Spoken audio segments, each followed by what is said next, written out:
दोस्तों, एक आर्मी का जवान 41 दिन की छुट्टी लेकर अपने दोस्त के साथ ट्रेन में बैठकर अपने घर जा रहा था। तभी अचानक रास्ते में उसको एक बहुत ही बड़ा मेला दिखाई देता है जो कि उसके घर से 20 किलोमीटर की दूरी पर था। तभी वो आर्मी का जवान अपने दोस्त से कहता है कि यहाँ पर बहुत ही फेमस मेला लगता है, चलो तुम्हें घुमाकर लेकर आता हूँ। उसके बाद दोस्तों वो दोनों, आर्मी का जवान और उसका दोस्त, ट्रेन से नीचे उतरते हैं और स्टेशन से बाहर निकलते हैं। बाहर निकलने के बाद वो दोनों मेला के अंदर पहुंच जाते हैं। दरअसल दोस्तों, जो आर्मी का जवान था उसका नाम होता है पवन, और पवन अपने दोस्त के साथ मेले के अंदर जाता है तो देखता है कि बहुत सारे लोग वहां पर अपना अपना सामान बेच रहे थे। कोई खाने का सामान बेच रहा था, कोई खिलौना बेच रहा था, कोई गुब्बारा बेच रहा था। और आप लोग तो जानते हैं कि मेले में ये सारी चीजें आम बात है, लोग तरह तरह की चीजें बेचते रहते हैं। तभी दोस्तों पवन देखता है कि एक औरत खिलौना बेच रही है। उसके पास वो जाता है और उस औरत का जब वो चेहरा देखता है तो पवन के पैरों तले जमीन खिसक जाती है। पवन उस औरत को देखकर बहुत ही ज्यादा हैरान हो जाता है। दोस्तों, वो औरत कोई और नहीं थी बल्कि पवन की ही पत्नी थी, जो पवन को छोड़कर अपने प्रेमी के साथ भाग चुकी थी। उसके बाद दोस्तों जो पवन की औरत थी वो जब पवन को देखती है तो उसके भी पैरों तले जमीन खिसक जाते हैं और वो तुरंत अपना सर नीचे झुकाकर चुपचाप खड़ी हो जाती है और वो सोच में पड़ जाती है कि आज पवन यहां पर कैसे आ गया। दोस्तों, पवन की जो पत्नी थी उसका नाम अर्चना होता है। दोस्तों, ये कहानी बहुत ही रोमांचक है और दिल को छू जाने वाली कहानी है। आइए इस कहानी को शुरू से शुरू करते हैं। दोस्तों, ये कहानी है, ये सच्ची घटना है उत्तराखंड की। दोस्तों, यूं तो कहा जाता है कि अगर कपड़े पर दाग पड़ जाता है तो किसी तरीके से उसको छुड़ाया जा सकता है, लेकिन वही दाग अगर किसी के चरित्र पर पड़ जाए तो उसको छुड़ाना बहुत मुश्किल हो जाता है। दोस्तों, जो पवन था वो बहुत ही अच्छे परिवार का रहने वाला होता है। पवन अपने पापा के साथ मेहनत मजदूरी का काम करता था और साथ साथ में वो पढ़ाई भी करता था। दोस्तों, पवन का सपना था कि वो एक फौजी बने और देश की रक्षा करे। देखते ही देखते पवन आर्मी की परीक्षा देता है और परीक्षा देने के बाद वो पास हो जाता है और कुछ समय बाद उसकी ज्वाइनिंग भी हो जाती है। वो सीमा पर अपनी सेवाएं प्रदान करने लगता है। इसी बीच दोस्तों पवन के माता पिता सोचते हैं कि पवन की नौकरी भी लग गई है तो क्यों ना उसकी शादी भी करा दी जाए, क्योंकि पवन बड़ा भी हो गया है। इसके चलते जब पवन को छुट्टी मिलती है और पवन घर पर आता है, इसी बीच पवन की शादी भी करा दी जाती है। दरअसल दोस्तों पवन की शादी जिस लड़की से होती है उसका नाम अर्चना था। दोस्तों, अर्चना बहुत ही बिगड़ी हुई लड़की थी और उसका अफेयर एक नहीं बल्कि कई लोगों के साथ चल रहा था। शादी के बाद पवन कुछ दिन अपने घर पर रहता है और घर पर रहने के बाद जब उसकी छुट्टी पूरी हो जाती है तो वो फिर से अपनी ड्यूटी पर चला जाता है। अब दोस्तों घर पर पवन की पत्नी अर्चना, पवन के माता पिता, ये 3 लोग रहते थे। लेकिन एक दिन ऐसा कुछ होता है कि जो लड़की थी अर्चना, वो लड़के से जिससे प्यार करती थी उसका नाम होता है अरविंद। वो दोस्तों जब छुप छुप के अरविंद से बात करती थी तो उसकी जो बातें थी वो उसके मम्मी पापा यानी कि पवन के माता पिता उसको बात करते हुए सुन लेते हैं और दोस्तों अरविंद से सारी बातें बता देते हैं और वो कहते हैं कि तुम्हारी बीवी चरित्र की अच्छी नहीं है, वो कई लोगों से बात करती है। जब ये बात पवन को पता चलता है तो पवन जो था वो तो एक फौजी था और इन सब बातों पे वो यकीन नहीं करता था। वो अपने माता पिता से कहता है कि चलो ठीक है, कोई बात नहीं, मैं जब आऊंगा तो उसको समझा दूंगा, आप लोगों को चिंता करने की जरूरत नहीं है। दोस्तों कुछ महीने बाद जब पवन को छुट्टी मिलती है तो फिर से वो घर आता है। तब जो पवन की पत्नी अर्चना थी वो पवन से कहती है कि तुम्हारे माता पिता मुझे बहुत परेशान करते हैं, मैं हमेशा काम करती रहती हूँ, काम करके थक जाती हूँ, लेकिन फिर भी ये लोग मुझे ताना मारते हैं। ये सब कह के जो अर्चना थी वो पवन का कान भर देती है और कहती है कि मुझे घर पर नहीं रहना है, मुझे शहर में रहना है, तुम मुझे अपने साथ लेकर चलो। इतना सब सुनने के बाद पवन कहता है कि ठीक है, मैं तुम्हें अपने साथ तो नहीं रख सकता हूँ क्योंकि मैं एक फौजी हूँ और मेरा ज्यादातर समय जो है वो सीमा पर बीत जाता है। मैं तुम्हें एक शहर में एक रूम रेंट लेकर वहां पे रख सकता हूं और तुम वहां पर अच्छे से रहोगी, वहां पे तुम्हें कोई दिक्कत परेशानी नहीं होगी।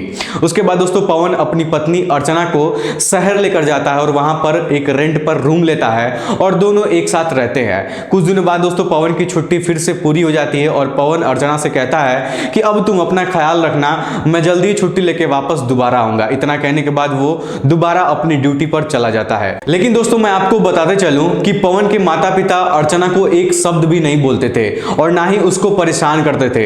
अर्चना बस एक बहाना चाहती थी कि वो घर से निकलकर शहर में रह सके, इसलिए वो पवन से झूठ बोलती है। दोस्तों पवन अपनी पत्नी अर्चना को शहर में छोड़कर अपनी ड्यूटी पर चला जाता है। कुछ दिनों तक सब कुछ ठीक चलता है, लेकिन एक दिन अर्चना के रूम का जो पंखा है, ऊपर का पंखा होता है, वो पंखा खराब हो जाता है। तब वो पवन को फोन करती है और कहती है कि बहुत ज्यादा गर्मी हो रही है, पंखा भी खराब हो गया है, मुझे बहुत ज्यादा परेशानी हो रही है। तब दोस्तों पवन कहता है कि तुम परेशान ना हो, मैं एक इलेक्ट्रिशियन को फ़ोन करके बोल देता हूँ, वो जाकर पंखा ठीक कर देगा।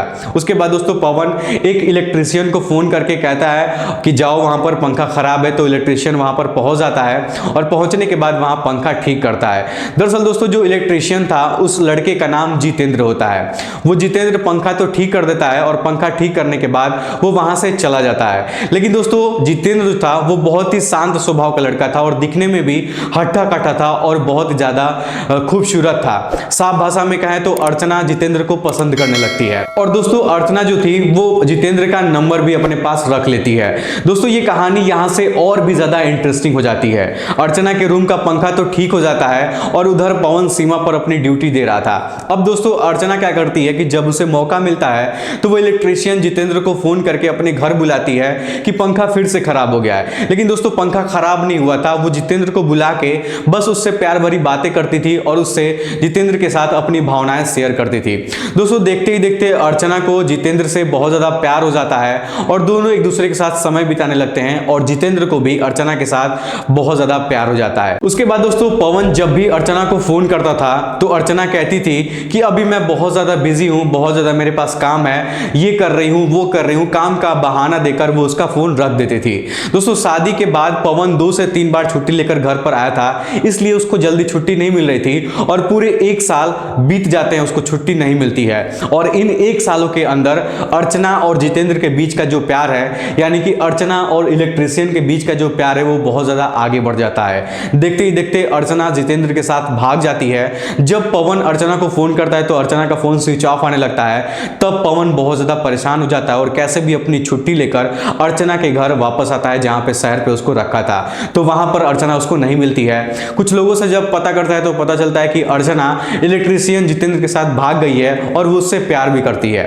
ये सब सुनने के बाद पवन अब कहीं का नहीं रह जाता है। पवन बहुत ज्यादा दुखी हो जाता है। पवन उदास होकर अपने घर अपने मम्मी पापा के पास जाता है और सारी बातें अपनी मम्मी पापा को बताता है। तो पवन के माँ बाप उससे कहते हैं कि बेटा जो अनहोनी होनी थी वो तो हो गई, हम लोगों ने तुमसे पहले भी कहा था कि वो अर्चना चरित्र की अच्छी नहीं लग रही है, लेकिन तुम हमारी बात माने ही नहीं। लेकिन क्या कर सकते हैं उसके लिए, चलो जो अनहोनी होना था वो तो हो गया, अब जाने दो, क्या ही कर सकते हैं। उसके बाद दोस्तों पवन के माता पिता पवन से कहते हैं कि चलो उसको छोड़ दो अर्चना को और हम लोग अब तुम्हारी दूसरी शादी करा देंगे। लेकिन दोस्तों जो पवन था वो अर्चना को भूल नहीं पा रहा था, इसलिए वो अपने माता पिता से कहता है कि मैं अभी शादी नहीं करूंगा, अभी मुझे 2-3 साल का टाइम दीजिए, आप लोग रुक जाइए, उसके बाद मैं शादी कर लूंगा। दोस्तों जितेंद्र अपने माता पिता के साथ कुछ दिनों तक, जब तक उसकी छुट्टी थी तब तक वो घर पर रहता है और जब उसकी छुट्टी पूरी हो जाती है दोबारा वो अपने ड्यूटी पर चला जाता है। लेकिन दोस्तों उसकी ड्यूटी पर भी मन नहीं लग रहा था, वो घर पर आना ही नहीं चाहता था। दरअसल साफ भाषा में कहें तो वो अर्चना को भुला ही नहीं पा रहा था।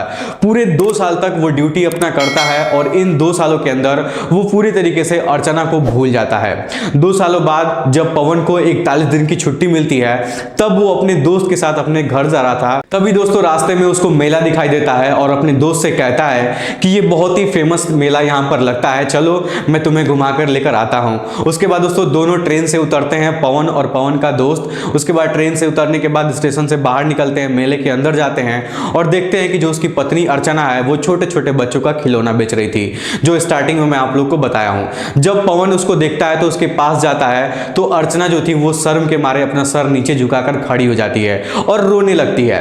दोस्तों अर्चना बहुत ही शर्मिंदा थी अपने किए पर। तभी दोस्तों पवन अर्चना से कहता है कि तुम वही हो जिसके चलते मैंने अपने माँ बाप की बात नहीं सुनी और जो तुम कहती थी वही मैं करता था।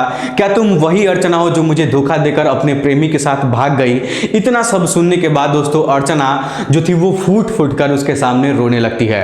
दोस्तों पवन अर्चना से कहता है कि मुझे अगर पहले पता था होता कि तुम इतनी गिरी हुई हो तो मैं तो एक फौजी हूं, मेरे ऊपर बहुत ज्यादा पाबंदी रहती है, लेकिन फिर भी मैं तुम्हारा ख्याल रखता था, हर मौके पे तुम्हारी जरूरतों को पूरा करता था, जब भी मुझे मौका मिलता था तो तुमसे मिलने आता था, लेकिन फिर भी तुमने मेरा भरोसा तोड़ दिया। क्या तुम जिसके साथ भागी थी वो मुझसे ज्यादा सुंदर था या मुझसे ज्यादा तुम्हारा ख्याल रखता था, या फिर मेरे अंदर कोई कमी थी जो तुम मेरा साथ छोड़कर चली गई? दोस्तों पवन ये भी कहता है कि तुम अपने माँ बाप का भी नाक कटवा दी और साथ ही साथ मेरा भी नाक कटवा दी। दोस्तों पवन जितना ज्यादा अर्चना को बोल रहा था अर्चना उतना ही ज्यादा रो रही थी और भी ज्यादा रोती जा रही थी। दोस्तों पवन का दोस्त भी पवन के साथ वहां पर खड़ा था और वो सारी बातें सुन रहा था। तो सुनने के बाद वो समझ जाता है कि ये वही लड़की है जो पवन को धोखा देकर अपने प्रेमी के साथ भाग गई थी। तब तब दोस्तों पवन का दोस्त पवन से कहता है कि भाई देखो, अगर सुबह का भटका हुआ शाम को वापस आ जाता है तो उसको भटका हुआ नहीं कहते हैं। अगर अर्चना भाभी अपनी गलती स्वीकार कर रही हैं तो एक बार उन्हें मौका दो, क्या पता कि जिंदगी में दोबारा वो ऐसी गलती ना करें। उसके बाद दोस्तों अर्चना को एक दुकान पर दोनों लोग लेकर जाते हैं और खुद भी कुल्फी लेते हैं और उसको भी कुल्फी देते हैं। जब कुल्फी देते हैं तो पवन जो था उसको देखकर उसकी पत्नी अर्चना बहुत ही ज्यादा फूट फूट कर रोने लगती है और अर्चना पवन से माफी मांगने लगती है, हाथ जोड़कर गिड़गिड़ाने लगती है और कहती है कि पवन मुझसे बहुत बड़ी गलती हो गई, मैं उस समय नादान थी, मुझे समझ में नहीं आया और मैं उसके प्यार के झांसे में आ गई, मैं अब कैसे फंस गई मुझे पता ही नहीं चला, लेकिन वो मुझे छोड़कर चला गया और मैं कहीं का नहीं रह पाई। मैं अपने घर भी नहीं जा सकती थी और तुम्हारे पास भी नहीं आ सकती थी, मैं बहुत मजबूर थी, मुझे ऐसा कभी भी नहीं करना चाहिए था। मैंने तुम्हारे साथ बहुत ही ज़्यादा गलत किया है और तुम्हारे घर वालों के साथ भी बहुत ज़्यादा गलत किया है, मुझे बस एक बार माफ़ कर दो, दोबारा ज़िंदगी में मैं ऐसी गलती कभी नहीं करूँगी। इतना सब कहने के बाद अर्चना और भी ज़्यादा फूट फूट कर रोने लगती है और अर्चना कहती है कि आप मुझे बस एक मौका दीजिए और मुझे अपने साथ रखिए। तब दोस्तों पवन कहता है कि मैं तुम पे कैसे भरोसा कर लूं कि तुम दोबारा जिंदगी में ऐसी कभी गलती नहीं करोगी। और दोस्तों पवन ये भी कहता है कि मैं तुम्हें अपने साथ क्यों रखूं, तुम जिसके साथ भागी थी तुम उसी के साथ क्यों नहीं रहती। लेकिन दोस्तों अर्चना पवन का पैर पकड़कर जोर जोर से रोने लगती है। तब तक आसपास के जो मेले में लोग थे वो लोग इकट्ठा हो जाते हैं और इकट्ठा होने के बाद पवन से कहते हैं कि पवन बेटा, इसने जो गलती किया है वो इसको स्वीकार कर रही है तो एक बार उसको माफ कर दो, दोबारा वो अपने जीवन में ऐसी गलती नहीं करेगी। अगर दोबारा वो ऐसी गलती करती है तो तुम्हारा जो मर्जी करेगा तुम उसके साथ करना, लेकिन एक बार उसको मौका जरूर देना चाहिए। तब दोस्तों अर्चना जो थी वो पवन से कहती है कि मैं अब शहर में नहीं रहूंगी, घर पे रह के मैं मम्मी पापा का सेवा करूंगी और ऐसी गलती मैं जिंदगी में कभी दोबारा नहीं करूंगी, बस एक बार मुझे माफ कर दीजिए। तब दोस्तों पवन अपने मम्मी पापा को फोन करता है और फोन करके कहता है कि मम्मी पापा देखिए, अर्चना हमें यहाँ मेले में मिली है और वो हमारे साथ रहने के लिए तैयार है। तो जो पवन के मम्मी पापा थे वो थोड़ा सा पहले तो नाराज हो जाते हैं क्योंकि लड़की का चरित्र अच्छा नहीं था, लेकिन फिर भी वो लोग सोचते हैं कि चलो हमारी भी इज्जत बच जाएगी और जो लड़की है उसकी भी इज्जत बच जाएगी, उसकी भी जिंदगी संवर जाएगी। इसलिए दोस्तों पवन के माता पिता पवन से कहते हैं कि बेटा ठीक है, कोई प्रॉब्लम नहीं है, तो तुम उसको अपने साथ लेकर घर पे आ जाओ। उसके बाद दोस्तों पवन अपनी पत्नी अर्चना को लेकर अपने घर जाता है, लेकिन दोस्तों अर्चना पवन से कभी भी नजरें नहीं मिला पा रही थी, वो बहुत ही ज्यादा अपने किए पर शर्मिंदा थी। उसके बाद दोस्तों अर्चना अपने पति पवन के साथ घर पर रहने लगती है और पवन के माता पिता का अच्छे से ख्याल रखने लगती है क्योंकि वो भागने का मजा चख चुकी थी और वो दोबारा जिंदगी में ऐसी गलती करना नहीं चाहती थी। कुछ दिनों बाद पवन की छुट्टी भी पूरी हो जाती है तो पवन फिर से अपनी ड्यूटी पर सीमा पर अपनी सेवाएं प्रदान करने के लिए चला जाता है। लेकिन अर्चना अब अपनी जिंदगी में दोबारा ऐसी गलती कभी भी नहीं करती है और अच्छे से पवन के माता पिता का ख्याल रखती है और अपने घर पर ही रहती है। उसके बाद दोस्तों पवन और अर्चना के बीच में कभी भी कोई खटास नहीं हुआ और दोनों आज तक एक साथ हैं और दोनों की जिंदगी हंसी खुशी गुजर रही है।